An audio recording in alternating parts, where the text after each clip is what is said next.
ഒരു പുതിയ ടെക്നോളജിയിലേക്ക് സ്വാഗതം. ഇതാണ് യഥാർത്ഥ സോളാർ ഇൻവെർട്ടർ.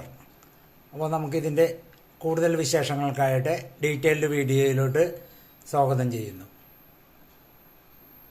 ഇതിൻ്റെ ഔട്ട്പുട്ട് വോൾട്ടേജ് 230 നമുക്കിവിടെ സോളാർ വന്നിട്ടുണ്ട്, ഗ്രിഡ് വന്നിട്ടുണ്ട്, ഔട്ട്പുട്ട് വന്നിട്ടുണ്ട്. അപ്പോൾ ഗ്രിഡ് ഷെയറിംഗ് ആണ്. സോളാറിൻ്റെ വോൾട്ടേജ് അല്ലെങ്കിൽ അതിൻ്റെ പവർ കുറയുമ്പോൾ അപ്പോൾ തന്നെ ഗ്രിഡിലോട്ട് ചേഞ്ച് ആവുന്ന ഒരു സിസ്റ്റമാണ്. ഡേ ടൈമിൽ ഫുൾ ടൈം നിങ്ങൾക്ക് സോളാർ ഇൻവെർട്ടർ യൂസ് ചെയ്യാവുന്നതാണ്.